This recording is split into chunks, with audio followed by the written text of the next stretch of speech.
All right. Hello, everyone.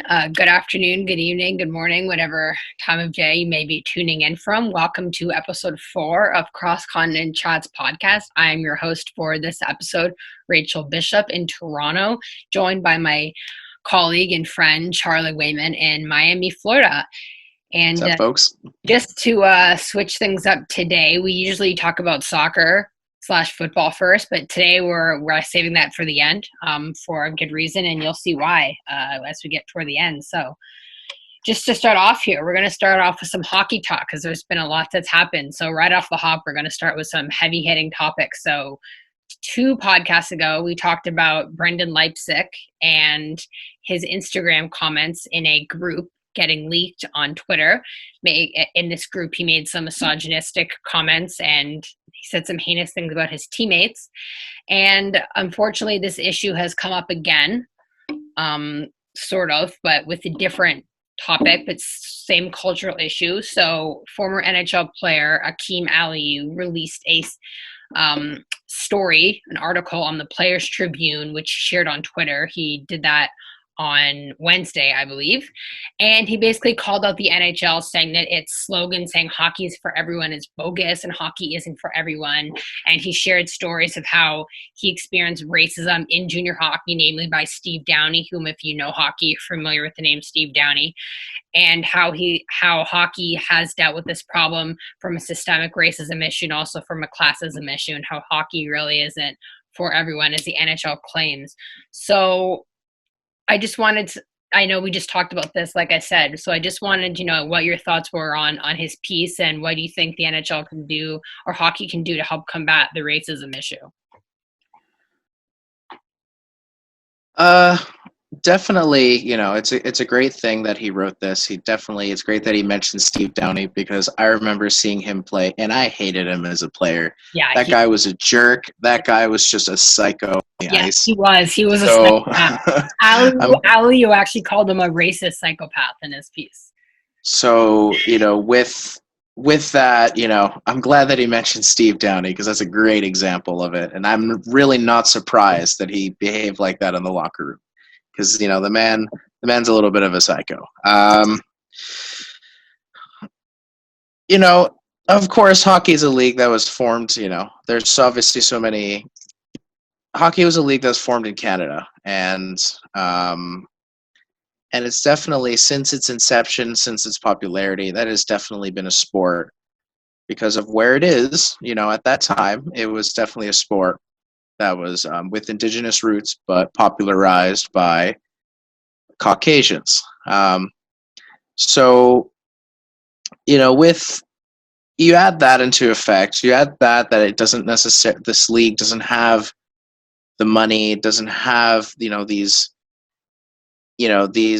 reach, so to speak, compared to, like, let's say the NBA as an example. I'm not surprised, and I think it's about time because I'm sure there's tons of racist issues that have come up in the past and they've just been buried down. So it's kind of about time that this stuff really happens because I have no doubt in my mind. It is a predominantly white league. It still is today, but I really don't think it's totally up to the NHL to figure this out because they're just going to continue what they're going to continue. You, great, you're calling them out. Hey, you need to do something. That's awesome, man. But do you really think they know the solution to do this? No, they're going to find a sleazy way out of it probably. Or a half-assed way out of it. So instead of just calling them out, I think he's going to do it, and I hope he does, but he should work with the league. He should actually interact with them, work with them, tell them what needs to be done, what he thinks should be right. Look, especially in the States, look to NAACP leaders. Look to that because I highly doubt that the NHL executives know what to do with it. They're an old boys club. So while it's fantastic that you wrote this and you brought all these things to light, and you talked about Steve Downey, and that's awesome, I would like to see you work with the NHL on this because they don't know. They don't know, and who knows if they care or not. I hope they do, but who knows? So I really think great stuff, and I'm glad that it's coming to light, and I really feel sorry and it's an embarrassment as a hockey fan to know that, especially Hakeem Aliou has been, wronged. I think it's totally embarrassing. As if, this is one of my favorite sports in the world, and it's just a shame that that happened to him. But also, I would really like to see him, other than just writing an article, to work with the NHL specifically, and because if you just leave it up to them, they're not going to do it right. No. That's my opinion. I think after the whole Bill Peters incident came out, I believe he did actually sit down with Gary Bettman and Bill Daly. So Bill Daly is the head of the NHLPA, for those who may not know. And I believe he was going to Bill Daly is his executive in chief, Donald Farrell's NHLPA. Yeah. So I think he met with all three of them, and he was going to discuss solutions for the NHL. I don't know what came of that, but my understanding was that he actually was trying to work with the NHL and meet with them, kind of like how the NHL is now partnered with You Can Play to try to combat homophobia. I think Aliou is trying to work with them to do something about racism. So that's another issue. No, and I know that, and that's great. But having a sit down at a discussion meeting 2 months ago, where has it come off of that? Yeah. Because clearly, if he came out with that article calling out the NHL after the fact that he had these meetings, that means to me the meetings didn't go well. Yeah. He didn't get everything he wanted because he bashed the NHL after the fact. Yeah. So yeah, and if he bashes the NHL, that's a good point actually, because now they might not want to work with him now. And that's my whole thing is I think those meetings that he didn't go what he planned, and he thought there wasn't a lot of progress because there hasn't been any progress. We haven't seen any progress. No. What was it we saw a month ago on Zoom? The Rangers, Keandre Miller, I think from a fan hacked a Zoom call that he did and had that was messed up. Stuff that was really bad. I mean, we've seen Wayne Simmons and PK Subban, just to name a few, be victims. I'm pretty sure there's some incidents in Boston, which was ironic because at the time PK Subban's brother Malcolm Subban was on the Bruins as well. Remember? Yeah, and it's definitely showing more light amongst other issues that are really a big reason why these things are coming more to light. More on the political side of things in the United States. Yeah. But it's great. You sat down with the NHL and I'm not trying to criticize him at all. I'm not trying to say he's doing a terrible job or anything like that. Yeah. He's definitely been wronged, but I want to have more meetings, Yeah. It kind of sucks that you haven't heard anything about that specific thing and what they're actually going to do. It's been 2 months. That's true. That's true. So I really want to see where it goes with that, because that's the only way to do it. Is the NHL's not going to do it on their own. No. Unfortunately, he's going to have to hold their hand and get them and give them suggestions and ideas on how to get through this. Yeah. I mean, he's not wrong also about hockey is for everyone. I mean, I've been saying that for ages. That's a BS slogan in my opinion, because we know that that's not true in a lot of ways. But I think you're right. He has to work with them. You Can Play. I mentioned them before. The NHL is really involved with You Can Play now because that organization basically said, okay, this is what you have to do to try to combat homophobia in sports. And we're going to sit down with you. We're going to make sure that every team has pride tape, that they're always that every team has a GSA ally. We're going to kind of walk you through it, kind of like what you just said that Aliou has to do. And just speaking, I don't want to go too much on a tangent, but just speaking from personal experience, I'll say this quickly. I remember I didn't play with, I probably could count in barely on two hands the number of visible minorities I played with growing up, and one hand the number of black players. But but I never, on my teams, luckily I never heard any of that. But just going back to the hockey is for everyone point, in my dressing room, casual homophobia language was thrown around a lot. And this is in girls hockey as well. So imagine what it was not saying that girls are more polite than boys, but just saying, imagine. Watch yourself there. Watch yourself there. Imagine what it's in an NHL room when you have the whole or a junior hockey room and you have the whole boys will be boys mentality, right? Imagine what kind of how that's escalated. So I'm just saying it's been it's been a big issue even when I was playing. That was only like 10 years ago because I stopped playing at 18, so it wasn't even 10 years ago. And then I did 4 years in intramurals at undergrad. So it's always been like on the change room and on the ice. That kind of language has been thrown around a lot. Yeah, kind of my take on the hockey is for everyone thing isn't necessarily talking about the slurs. Well, obviously the slurs are wrong, and you shouldn't be saying you shouldn't be saying negative words that that will affect anybody from the LGBTQ community. But I think a lot of it is not even the NHL on its own. I think a lot of it is also the equipment companies, CCM, Bauer, Warrior. These companies, they're the ones making the equipment, and they're limiting the accessibility for players perhaps from communities that are not as fortunate. So I think that's a huge part of it, because sure, hockey is for everyone, but the NHL has to that slogan, because if they don't, they're going to get in trouble. So That's true. it is a half-ass slogan, but they kind of have to say, you can't say hockey's for white people. You can't say that.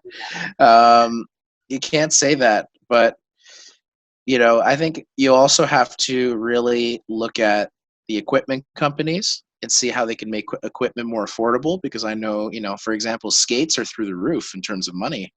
Yeah. Skates are probably one of the most expensive things you can buy as a hockey player. Like brand new, fresh out of the gate skates. Yeah, some skates could go for like $1,000. Well, that's exactly it. How can a family who is middle class can spend $1,000 on hockey skates? You've got to be kidding me. Well, like I was a goalie, so even though goalies have less equipment, our stuff's actually more expensive, because like a set of goalie pads, blocker, glove, like all of that is like $2,000. Yeah, and plus then you're paying for it's crazy. Then you also have to pay to be on a hockey team, like, because you have to pay to be on the team, right? And then let's say you have an away trip, like a road trip tournament, you're paying for the hotel. That's all coming out of the team budget. Like that's all separate. And especially, not to mention like time and gas, especially like in girls hockey, we didn't have buses growing up. We would have to take our own cars to away games and to tournaments. So it's our own gas money. It's time out of our own day. Like, my dad was gone half the week working, so he couldn't take me to a lot of these early practices and like away tournaments and stuff. So it's also that as well. Yeah, so it's not just the NHL, because the NHL doesn't have any control over the accessibility to give kids equipment. So you got to talk to those big corporations as well.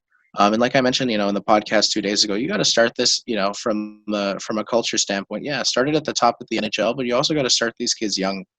You got to start them young, that this is just not okay, and who the hell cares if you are, if you're part of the LGBTQ community? Who cares if you're gay, man? Like, No, that doesn't matter. All that matters is how you play on the ice. It doesn't matter what you are. It doesn't matter what you look like. It doesn't matter what your sexual orientation is. Personally, I don't talk about my sex life. I don't talk about all that stuff with people. So, like, that's your thing. But I just, in my opinion, I just think, who cares?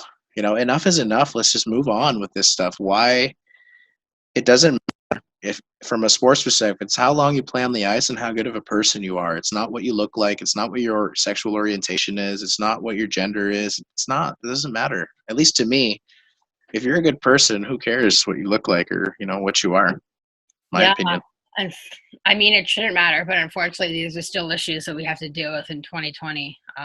But yeah, it's not all doom and gloom. It's getting better. It's not as it's definitely improving. It's definitely improving, and it's going to improve at its own rate, for sure.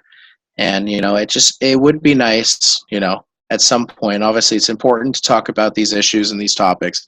It would be nice if there was a moment where we had sports that did not have some sort of socio-political issue attached to it, where we just talk about sports and it's just sports.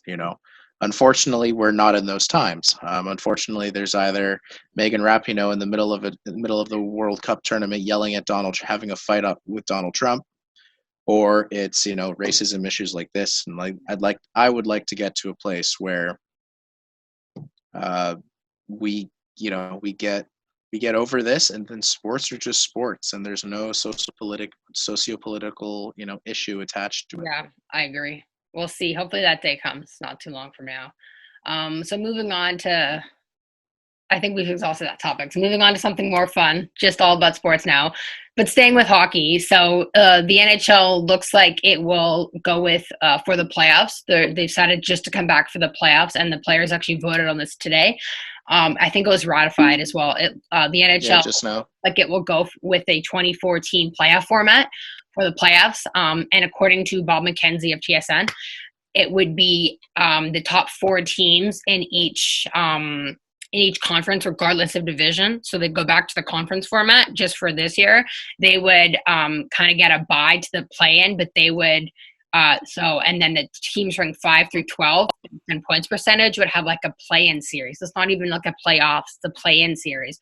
So you'd have Pittsburgh, who's the 5th team, unfortunately, behind Philadelphia, which really pains me, would play Montreal, who's a 12th place team. And then they would have a best of 5 series. And then whoever wins that would go on to the round of 16, which is like, I guess, the official playoffs.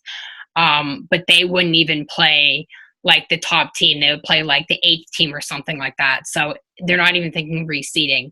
But while they're doing the play-in, the top 4 teams would have like a 3-game series for standings or something to see who slots 1, 2, 3, 4.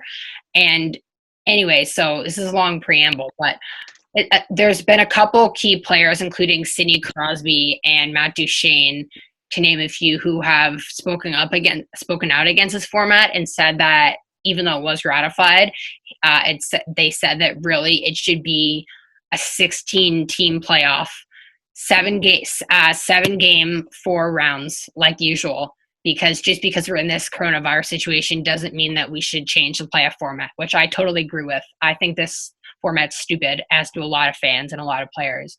So my question to you is, what is your feeling with this format? I know Florida will be in the playoffs with this format, so. Yeah, well, there's definitely that where, Florida, my Panthers will be in the playoffs. But, and I initially thought, oh, okay, sweet, this is going to be such a joke.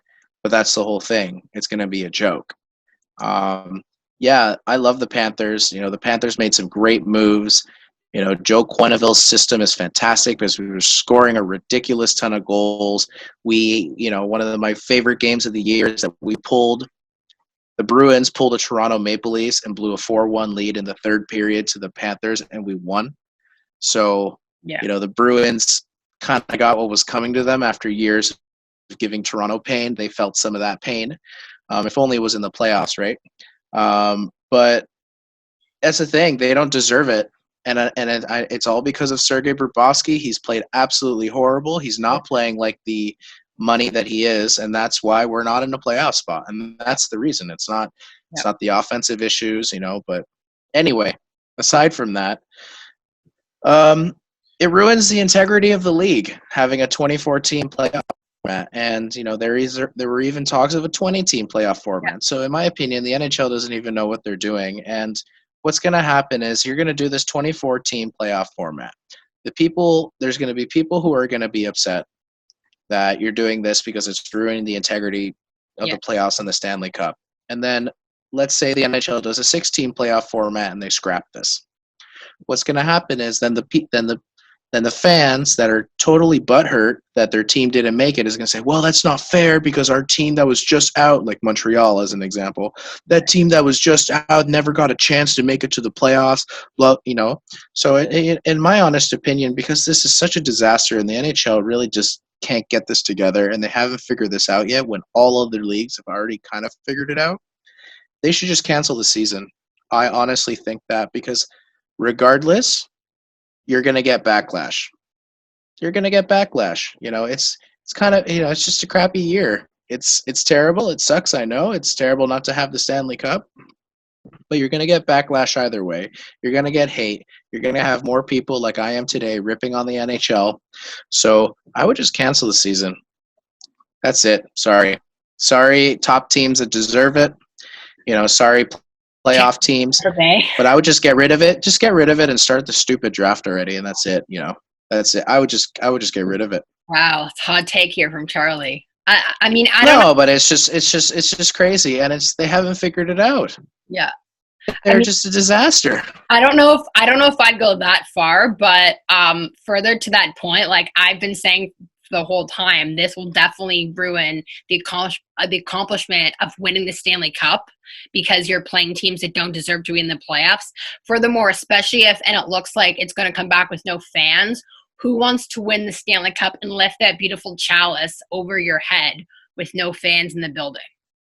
Yeah, well, a right? win is a win. Well, a I win know, is a win. But, like the but whole what I hate about this is, even let's say you do the 16, it's just going to be the most boring playoffs ever again, because it's going to be the same freaking teams that go in every year. So then, except for like the St. Louis Blues last year, which was the most surprising win in history.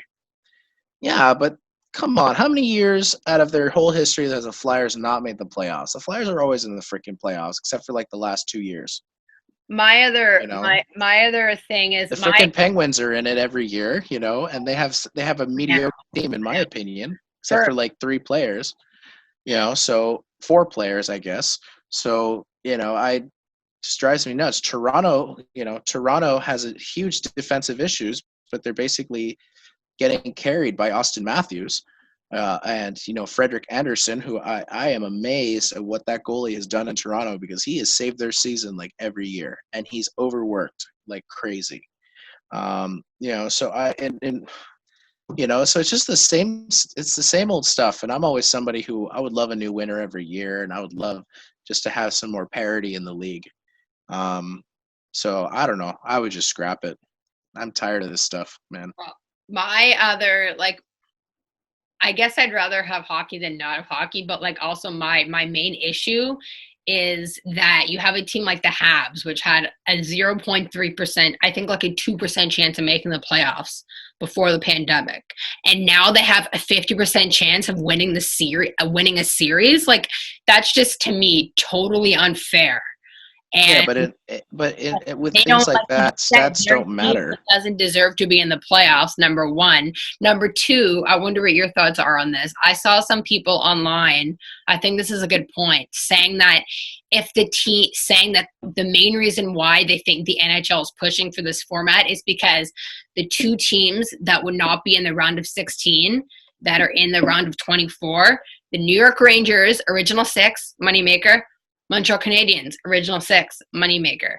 And now that the NHL is going to lose money from ticket sales, if they can get the original 6 teams in the playoffs, make some revenue, drive up their cash flow, I think that could be a big reason too why they're pushing for the 2014 playoff format. Because otherwise those 2 teams would not be in the playoffs. Yeah, but I wouldn't be surprised. I really wouldn't be surprised if they did that. I think it's and that's the reason they're doing. Because the NHL is all about making money. Well, any sports league is. Well, yeah, but the NHL, more than any other major sports league in North America, is a gate-driven league because their TV deals is not worth as much as the NFL, NBA, or MLB, right? So, dude, the NFL is all about making money. Especially since now that the NHL is not going to have gate sales, if they can make extra cash flow by pushing the Rangers and Habs into the playoffs, and the Blackhawks, that's another one, they're going to do it. Right? Perhaps. I wouldn't be surprised, but you're never really going to find out the answer to that question. No, but that's just a little scenario that I think is very possible. I think that's probably the reason. I think it's probably the reason. But even if they had a 20-team playoff format, those teams are not in the playoffs. Yeah, but as a league as unstable as the NHL, like they're unstable. They always have CBA issues. They always have lockouts. The league itself is unstable. So in my honest opinion, can you really blame them? Of course they're going to pull that move. Of course. I don't blame them. It's just really, as a fan, it makes me very upset. Like you said, it's ruining the integrity of the sport. Yeah. And, to be honest, even a 16-team playoff format ruins the integrity of it all as well, because we've had 2 months off without any hockey because of the coronavirus. And it's always a great battle to see who squeaks into the playoffs. It always is. And that's good hockey that we're going to miss. Of course, playoff hockey is the best hockey in the world, but it's amazing when you see playoff hockey before playoff hockey starts, and we're going to miss a lot of that. And we're going to miss the teams that really deserve it. I think it was a couple seasons ago, the Panthers were 1 point out of the playoffs with 97 points, and they missed it. That even though I was heartbroken, that was exciting. Amazing to watch. I was super into it, and we're going to lose a lot of that. So that's why even with a 16 playoff format, we're going to lose the integrity screwed up. It's a whole new season because we've had 2 months. Exactly. Remember, it's a new season. There's 2 months off, and in the end, the teams now, the teams that are in now, especially the lower tier teams, probably, maybe they don't deserve it. Maybe the Flyers would have gotten a 5-game losing streak and collapsed. Maybe the Penguins, maybe, you never know. And we're never going to find out. No. So a lot of teams go through streaks and do amazing in October and terrible the rest of the year, or they do terrible in the first half of the year, do amazing in the second half of the year, and then they win the Stanley Cup, aka St. Louis Blues. Or they're like the Penguins that are injured every year and somehow still pull it out of their butt. Exactly. So I think they should just scrap the season, and I know that sucks, and I miss hockey, but that's what I would do, because the NHL, just because we're out of time and the NHL didn't come up with a valid plan. All right. Well, that's a very controversial opinion, but a lot of come at me, bro. A lot of people are very upset about the 24-team format, so I don't actually know how controversial that is. And a lot of people on Twitter are like, "Oh, if you want hockey, this is what you have to get." And I don't think I don't think it's like either or. But, anyways, moving on from that. So now sticking again with hockey. Yesterday, so this was Thursday, May 21st. May 21st, thank you. Thursday, May 21st, Alexis Lafreniere became just the second Quebec Major Junior Hockey League player to win back-to-back QMJHL MVP trophies. The first, of course, being Sidney Crosby in 2004, and then in 2005. And Lafreniere is probably the most highly touted prospect to come out of that league since Crosby. And they actually play for the same team, Rimouski Oceanic, fun fact.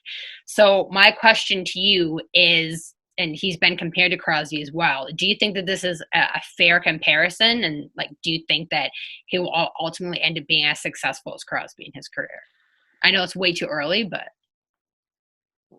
Okay, well, I'll kind of attack that question with two themes. First theme is statistics, and the second theme is overall ability and fitness. So I'll start with overall ability and fitness. We are entering a league. We're entering an era where scoring is up. As much as you hate to admit it, scoring has been up the last few years. Yes, where goalies are getting beat, goalies are playing worse. This wasn't like a one-season thing. This is like 2 or 3 seasons of just consistently bad, not subpar, but lower quality play by goalies. I don't think it's playing worse. I think it's rule changes. Regardless, the scoring is up. You have players that are easily hitting 85, 90 points now. So the 60-point players are hitting 80 points and 90 points. So when I get with fitness, let's say Sidney Crosby never had any concussions that, derailed his career for a few years. Sidney Crosby would be a craftier and a more fit player than Alexis Lafreniere will ever be, simply because he played in a league where he played in a time where goalies were good. Yes. It was harder. It was harder to score. It was the birth of the offensive defenseman as well. So that's another thing he had to deal with on the defensive side. And so I think from a fitness and just from an overall ability perspective, Crosby beats him. in terms of that because he's playing, from a scorer's perspective, Lafreniere is going to be playing in an easier league from a scoring perspective. Yes.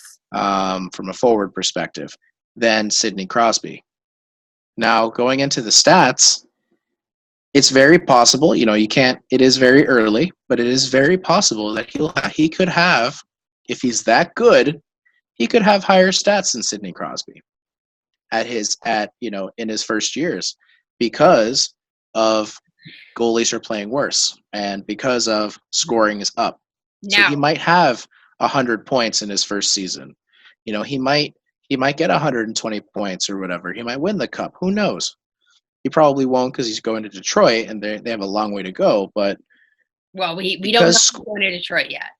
He probably is. I hope he does. I hope so too. I like Detroit. Anyway, so with Lafreniere, he totally has the ability. The world's in his pocket. He has the ability to even surpass Crosby in stats and in points. But in terms of overall ability and fitness, Sidney Crosby takes the edge. Now, Lafreniere's numbers and the QMJHL, though, his overall points per game is not as good as Crosby's. It's not, but also the NHL was different. So what we care about in the end is the NHL. Yeah, that's true. Anthony Mantha was a very good player in the Q, and he had a rough start to the NHL, but he ended up being a very reliable player. It was a great call by you. Yeah, it was. There's other players that might not do that amazing in junior, and then they can tear it up in the NHL, especially now with the scoring is up. So I think it's very possible that he has the ability, if he's good enough, he has the ability to, be better than Crosby from a stats perspective. Well, what a lot of people always say about Crosby is that he's the world's best grinder, which I think is such like a good comparison for Crosby, because if you look at the way he plays, he doesn't play like your typical finesse player. Like if you think of finesse players, you think of like Connor McDavid as a prime example, or Nikita Kucherov, or Evgeny Malkin, right? You don't think of someone like Crosby because the way I wouldn't put Evgeny Malkin as a super finesse player, but okay. He's got more of an edge, but you know what I mean, right? Keep going. You know what I mean, but yeah. Anyway, so let's like Connor McDavid, Nikita Kucherov, those type players, I guess, are more your typical finesse players, right? Or like William Nylander, like Patrick Kane, another example. But Crosby is like his numbers for the way he actually plays. Like, yeah, he does ridiculous things, but a lot of the stuff he does is his skill is like similar to that of a grinder. He just thinks the game and kind of knows the game at a higher level, and he does things no one else can do. But his skill set is very atypical of your typical superstar, which is what makes him so interesting. That's what I love about him. And you see his skill set in a lot of the way younger players play now is because of Crosby. Nathan McKinnon is a prime example. Nathan McKinnon grew up in Cole Harbour, same as Crosby. They're good buddies. He plays very similar, and a lot of that is because he's influenced by Crosby. So I think that his influence and his style of play could come trickling down. So it could be Alexis Lafreniere ends up having a similar skill set like that just because of how Crosby's influenced the game. True. Very true. But let's just see if he actually surpasses him in a way. It'll definitely be interesting to watch. I think he'll be a really, really exciting player. And if he goes to Detroit, he's going to go to a really good organization where they'll make sure that he overripens, and that when he's ready to go, he'll be really good. And it'll be fun to see Dylan Larkin have like a really skilled player with him, because I feel bad for that guy, man. He's carried Detroit for a few years, and he deserves some skill. He's very good. He is. So moving on from hockey now, just a more general sports perspective. Which team in any North American professional sports league, so it can be MLS, and well, it's not major, but MLS, NBA, we'll keep the NFL out of this for now because their season hasn't been impacted thus far, but MLS, NBA, NHL, MLB, which of those teams players, teams, etc., do you think will benefit from the most from this extended layoff going into the new season, I guess? Well, yeah, I don't really have much of an answer for this one, but I would imagine that it would just be any teams that have serious injury issues. Pittsburgh Penguins. Not even because you guys get hurt during the coronavirus anyway. True. But in my opinion, it's pretty much any team that has an injury issues. They get 2 months off. Golden State Any Warriors. that's a big one is the Golden State Warriors, which is a help, but they're going to get the first overall pick anyway and be amazing next year. Can't believe it, but yeah, I guess it would be teams that would just are super injury prone. They're getting their players back before play resumes. That's essentially it. Yeah. Yeah, I think that makes sense. So, I mean, if NBA decides to bring back all teams back, they might not. So, Golden State might not even be impacted by it. But if they do, I think that would be a huge one. Also, Brooklyn Nets would be a really big one, because they'd be getting Kevin Durant back, I believe. If the layoff is long enough, he could be ready. So, Well, he could be ready, but even if he is ready, I would. Irving as well.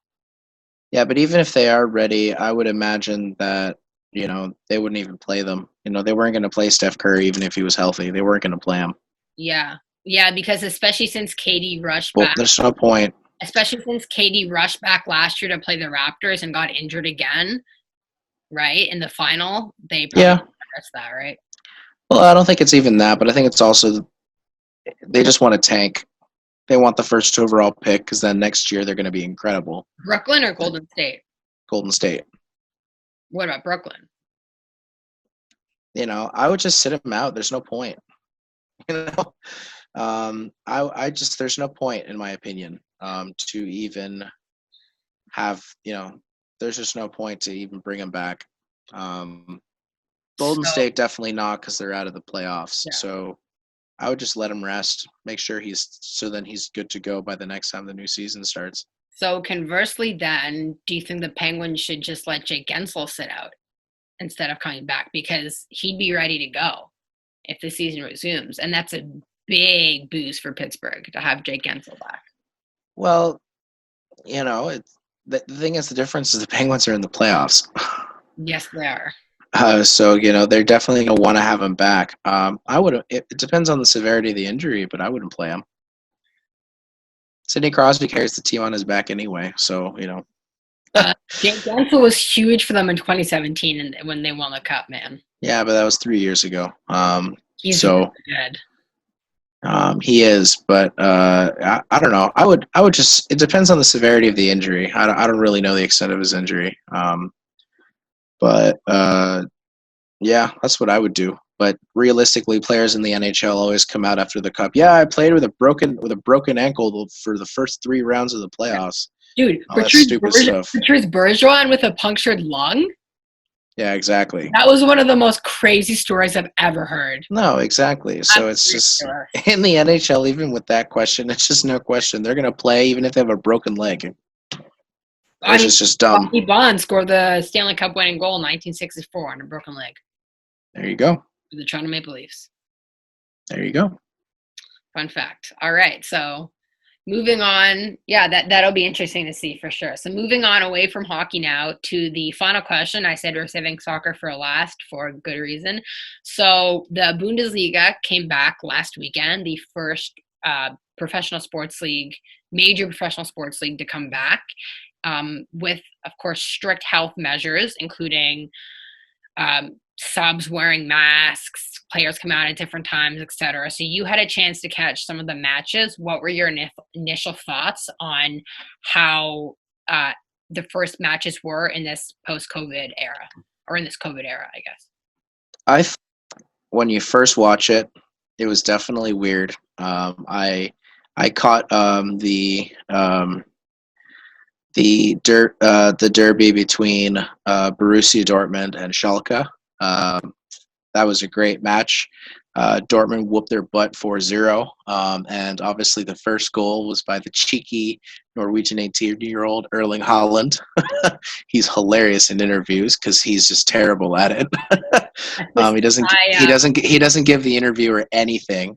That's what's funny. He's the new Zlatan Ibrahimovic in terms of interviews. Definitely is. But from the coronavirus perspective, I think, separating people coming out at different times, I think that was awesome. But the one thing that drove me absolutely crazy that I thought was the stupidest thing in the history of mankind was the substitutes bench. So essentially, around the field in the stands, they had the substitutes sit 6 feet apart from each other on their chairs. But okay, then you still have to get up and go to the field anyway and interact with 11 people. And so you're interacting with.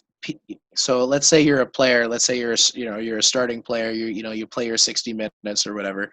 You get subbed off. Yeah. So you get subbed off.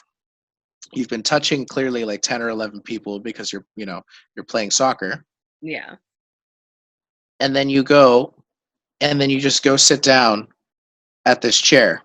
And chances are, and because it's only a limited amount of chairs, you sit in the same chair as the sub that you just subbed on for. Yeah. So then it just doesn't make any sense in terms of just corona, trying to socially distance and everything else, because the sub's just going to sit there 6 feet apart from his player, and then he's going to go and interact with 10 or 11 dudes on the pitch anyway. So what would you have done instead? What would your solution be to that? Well, my solution to that would just be I wouldn't have changed it. Just have them on the bench normally. Just have them on the bench normally. Sure, have them away from the manager or something, but I would just have them there. And they should also provide enough chairs. Yeah. They should have the amount of subs and then have 3 extra chairs so then the subs don't sit in the same chairs. It'd also be a lot easier to sanitize. It'd also be a lot easier to sanitize one bench than it would be to sanitize like however many chairs they need for subs, right? Yeah, well, but the thing is, the way with the subs though is they have individual chairs for each sub. It's not really like a bench. Oh, okay. So like you have the manager, and behind you they have these really nice fancy chairs. I always thought they just saw it on a bench. No. If you actually look at a soccer game, you'll see Yeah, okay. I never looked at it closely, I guess. Yeah, you'll see that they're just sitting on like a fancy chairs each. So yeah, definitely it was a good match. Definitely that part really irked me, but overall with the coronavirus, I think they did the best they could do. In my opinion. What were your thoughts on the elbow bumping for the celebrations? Yeah, I think they did more as a show to the fans and the TV viewers than anything else, because they've been touching each other, bumping into each other and kicking the ball to each other and everything else for 90 minutes. So exactly. When they celebrate a goal, it doesn't really matter at that point, That's a good You're already either infected or not infected at that point. Yeah. But, I think they did that just as a show to the fans that, even while they're playing, they're still thinking consciously about social distancing. What's interesting is on the radio, my mom said she heard the manager of, I think it was Dusseldorf from Liga talk, and he was saying that they've been so isolated since they've been back training. Like they've been getting tests every day. They've really been just in hotels, not being able to allowed to leave this little bubble anyways. It's been very, very strict. So it's kind of silly then that they would have these rules about like the elbows and the benches when they've only been seeing each other and they haven't seen anyone else. Right. They would know it's not like they've been seeing outside people that they might have been infected them with coronavirus. So that's kind of silly that they'd have that rule with the bed. Well, it's not totally silly because you got to think about they're also interacting with the other team. I guess. Like when there's tackles and when there's free kicks, when the players are lined up next to each other and things like that. Yeah. You got to think about that as well. I guess so. Because they also interact with the other team. So it's not necessarily their own players every time. That's true. All right, that's a lot to think about. So hopefully it's good this week as well, and we'll see if Premier League implements any of those when they come back sometime. Yeah, I'm sure. I'm sure they definitely will. Yeah, for sure. But Jordan Henderson says he feels safe, so that's good to hear. So moving on now to the segment we like to call the RQ, the random ask questions, to finish off the interview portion, I guess. So I was just, in this era of COVID-19, I've tried to been catching up in other sports and sports films and watching, things of that nature and trying to do things like this. So I currently watch 2 baseball movies, which I don't know anything about much about baseball, like next to nothing. So, it helped a little bit to kind of watch baseball films. So I watched Bull Durham and Field of Dreams, which were both interesting. And it kind of got me thinking about the best sports films. So what are some of your favorite sports films? Um, well, definitely up there, and I probably think it's my favorite sports film of all time is Remember the Titans. I absolutely love that movie. It touched upon so much. It also, it definitely did touch upon racism. That's been a big topic in this podcast. It talked a bit on racism as well. True story. I know you really like that movie simply because Ryan Gosling is in it. I told you Ryan Gosling was in it. I did not know that. And so that's why, folks, Rachel has like the biggest crush on Ryan Gosling. So, that's the main reason she likes the movie. No, that's not the main reason I like it. Yeah, no, it's the main reason. It's the main reason. But I didn't. No, let's be real. It's the main reason. I didn't know he was in it when I decided to watch it. Like when I saw it, oh my God, it's Ryan Gosling. I was shocked. But yes, that's a part of why I like it. It's a big reason. Anyway, another movie that I really liked, that's also kind of touches about those racial ties, is a movie with Wesley Snipes and Woody Harrelson called White Men Can't Jump. Oh, I've heard that's a really good movie. Directed by the same guy who did Bull Durham, actually, Ron Shelton, I believe. Then the other one, of course, is one I loved as a kid. I loved Like Mike is also fantastic, but I would say Space Jam. Space Jam was legit, and that is one of the greatest sports movies of all time. I don't care what you say. Space Jam is one of the greatest sports movies of all time. Are you freaking kidding me? Did you watch Space Jam 2 with LeBron James? Yeah, I probably will. It won't be the same, but like Michael Jordan playing with Bugs Bunny, defeating the Monstars, like, come on, that was gold. And I think other movies that I really like was Miracle on Ice. That's another fantastic movie. It's a great hockey movie about the underrated college U.S. Hockey team in the Lake Placid Olympics, 1980, beat the highly anticipated favorited winner, which were the Soviet Red Team. So I'm glad the Americans won. That is one of the greatest moments in American history, is the Miracle on Ice. So that's what I would label as kind of one of my favorite movies. Rudy is also a very good movie. It's a movie about a Notre Dame football player. The Blind Side is another very good movie, even though it's not totally true. Not everything in it is totally true, but it's a good movie nonetheless. And to be honest, one of my favorite sports movies of all time is not necessarily a football movie or a hockey movie or anything like that. It's a golf movie. Happy Gilmore. Happy Gilmore is one of my favorite sports movies of all time. Is Happy Gilmore. I absolutely love it. Somebody's closer. No, because he plays golf with a hockey jersey. Yeah, he does. But can't play hockey. Yeah, but yeah, I have to say, Happy Gilmore, obviously Adam Sandler, The Longest Yard is another funny movie by him. But yeah, those are my top sports movies. All right, that's a very eclectic pick for sure. I definitely am more on the dramatic side of sports films, which you probably guessed. Yeah, because all you watch is dramas. That's not all I watch. And teen movies. I do really like Happy Gilmore. That is a very funny movie. Also, Goon is a comedy that I also love, which is a sports movie. It's a good movie. It's hilarious. So, all right. So, a little intel into Charlie's opinion. So, that concludes our interview portion. This is where we normally would finish the podcast, but we have decided to debut a new segment. This will be a weekly segment that we like to call Sports Spectacles or Picks of the Week. So we are going to now get Charlie to say his pick of the week for the Bundesliga, as it's the only league on right now. And of course, when more sports come, he'll talk about his picks for every other sport. So take it away. What is your pick for this? Well, before I start, I just want to thank the viewers that have been tuning in since the beginning of this podcast. I know that there have been a lot of changes, whether it's changes to the montages, changes. Now we're adding segments into this. We're really just tweaking this. We're constantly talking about and communicating how we're going to make this work, how we're going to make it better. So thank you, honestly, for just putting up with us tweaking it and changing it. We will come up with something uniform. We're pretty much almost there. So just, thank you for that, and thank you for sticking with us. It's only going to get better from here.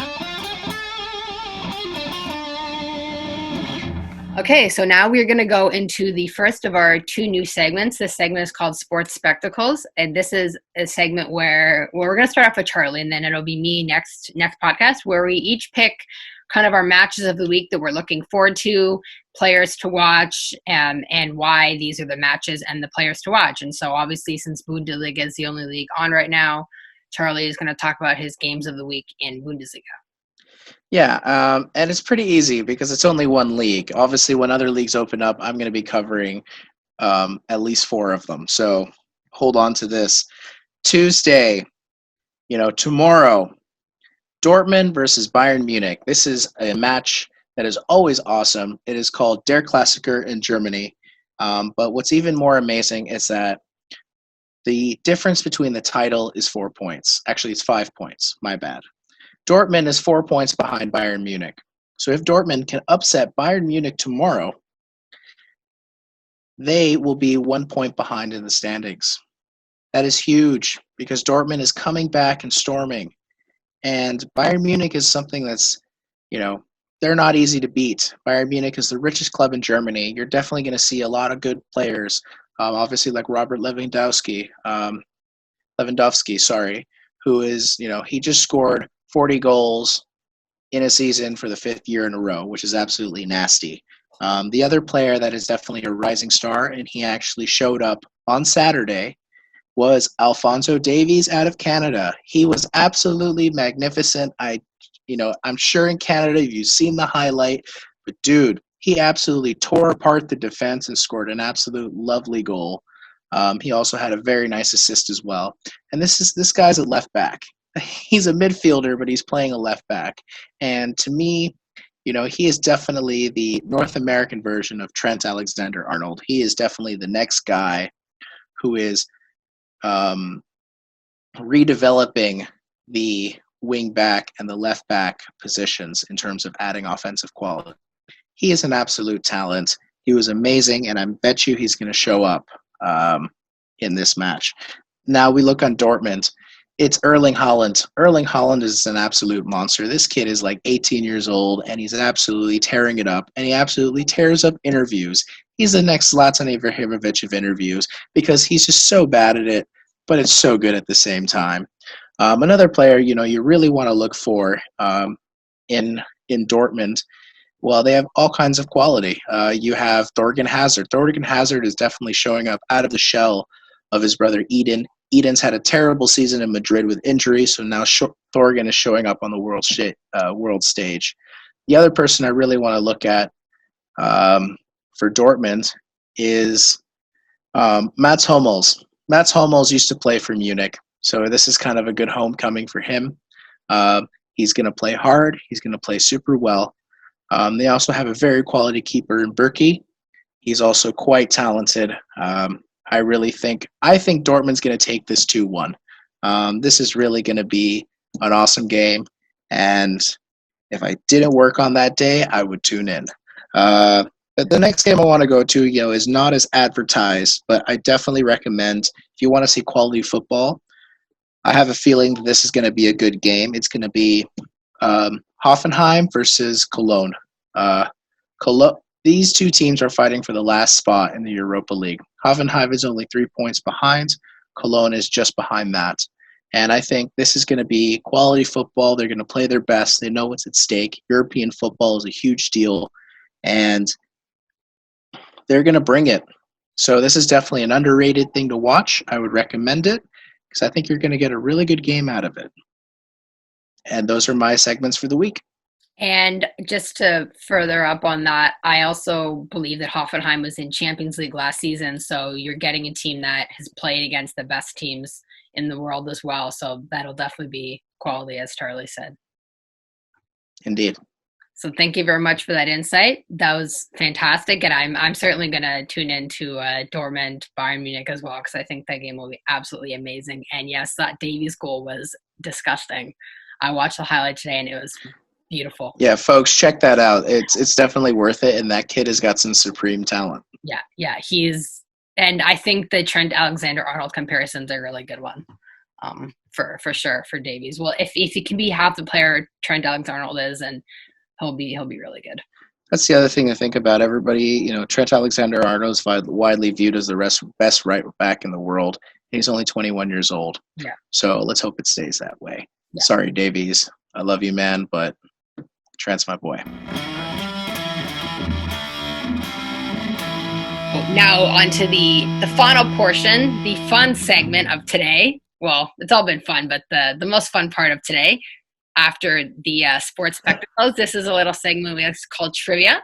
So just going to be 5 trivia questions that I will ask, and Charlie will see how well he does. Oh, crap. Okay, go for it. A variety of sports. I tried to keep it interesting for you. All right. So the first question might grind your gears a little bit, but you ragged me about the Leafs, so that's okay. So question number 1. Fair enough. So Celtic FC was given the Scottish Premier League title for the 9th straight season. I'm a Celtic fan. Charlie likes Rangers, unfortunately, because the season was canceled due to coronavirus. So this was the 9th straight year that they won. They were awarded the title, but that's not the question. The team now has 106 championship trophies in its storied history, which is 5th all time, one of only 5 soccer teams to have 100 championship trophies, 100 trophies in general. So my question to you is, what are the other 4 teams? Manchester United. Can you name them? That is incorrect. That have 100 trophies. And in total? None of them are in England. Oh, Real Madrid. No. Soccer, right? Yeah. Soccer trophies, and they're not in England. Yeah. No, they're not in England, they're not in Spain, and they're not in Italy, and they're not in France either. I think those are the main ones, yeah. India. They're not in Germany either. So it's a team in India or something. No, but you're getting closer. China. No. I just answer it. I'm not going to get this. So the answer is... It's a ridiculous question. It's a hard question. So Celtic FC comes in at number 5 with 106 trophies now. Then we have number 4, Atletico Penacol of Uruguay with 108. Oh, shit. Okay. Number 3 is Club Nacional de Football Uruguay, 113. Just 2 behind, you should know this because it's your team, Rangers, second most trophies all time with 115. Okay. So 2 of them are in Scotland. And the most trophies all time. No, but you said not in England, and Scotland's part of England. You know this.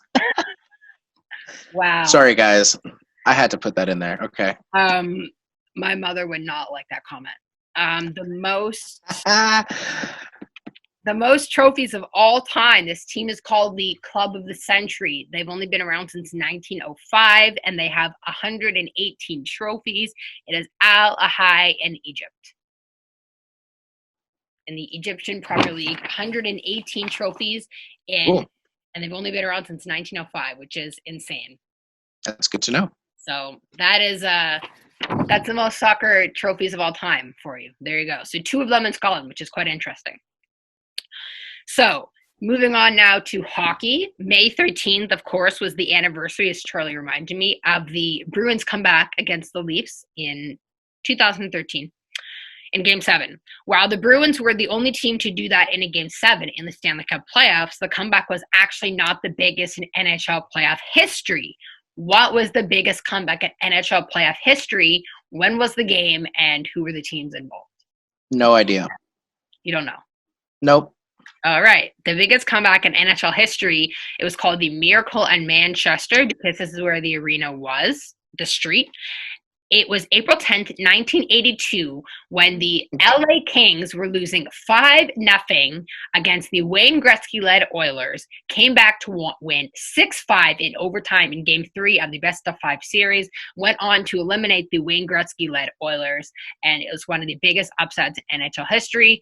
5-0, 6-5 win. Of course, that team was led by Marcel Dionne, arguably the most underrated superstar in NHL history. That's true. Marcel Dionne was a beast. Absolutely amazing. So that is the biggest comeback in NHL history. Number 3 now. This is a pop culture mixed with a sports question. So, what famous Australian actor co-owns a sports team, and what sport is it? He's talked about this in interviews many times. And it's any sports team. It's not just like hockey. No, yeah, he co-owns a sports team. What sport? What's a sport? Like, what's a team? What's a sport? Australian actor. Australian actor, correct. And he's not a musician. No, he's an actor. Although he does sing in one movie very badly.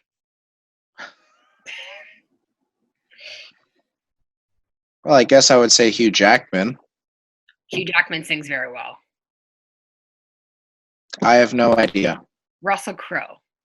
Okay. Who does he own? He co-owns a rugby team called the Rabbitohs. Where's the team based out of? Sydney. Okay, so moving on to number 4, back to hockey. For a while, it looked as though the NHL, or if Charlie's running it, the NHL would cancel the season and there'd be no Stanley Cup winner, something which has only happened twice in history. Of course, once was due to the 2004-2005 lockout when the season was canceled, the other being 1919, in which the Cup was canceled in progress. Which 2 teams were involved before the series was called off? Of course, it was called off due to the Spanish influenza. Do you know which 2 teams were involved before the series was called off? I'll take a wild guess. Detroit Red Wings and Toronto Maple Leafs. No. It was the What else is new? Montreal Canadiens and the Seattle Metropolitans back when the Cup was not just specifically for the NHL in the early days in 1919. And this is actually the only time in the Stanley Cup where it says series canceled in progress. Because, of course, on the 2005's trophy, it just says season canceled. So, very interesting. Good to know. Yeah. Final trivia question for you, number 5. This one's a bit easier. This is basketball. So. Oh boy. Okay. So which 2 teams participated in the first game in NBA history? Where did the game take place? And when was the game? First basketball game in history. NBA history, yeah. The NBA considers it NBA history, not basketball history. The NBA considers it the first game of the NBA, but the NBA wasn't actually around yet. But they consider its first game. It's the first league game. Yeah.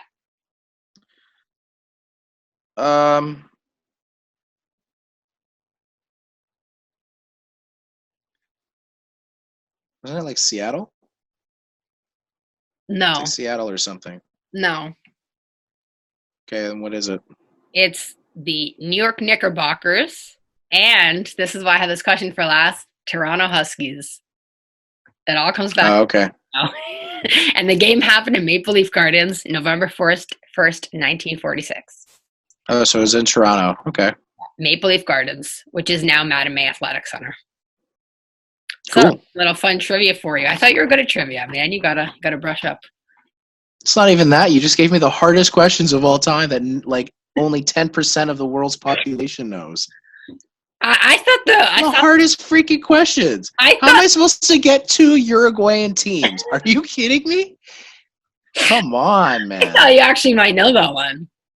No, why? Because I'm Latin? What do you say? No, because you follow soccer. Porque soy Latino, ¿tú crees que yo sabo algo de Uruguay? ¿Qué vaina? Come on. I thought you might know the NBA one too, but anyways, alas. All right, well, so much for that little trivia. That was fun though. Obviously, My questions are too hard, so I'll try to have easier questions next time. No, Thank she won't. She'll make them even harder. Just watch, guys. you so much for tuning in to the podcast tonight. The ending was kind of a gong show, but that's all right. Once again, I'm Rachel Bishop coming at you from Toronto. Charlie Wayman coming at you from Miami, Florida. And tune in for episode 5 next week when we debut the second of our new segments, which is very special. And just wait to find out, see what that is, because it's something that you definitely will not want to miss. Until then. Cheers, guys.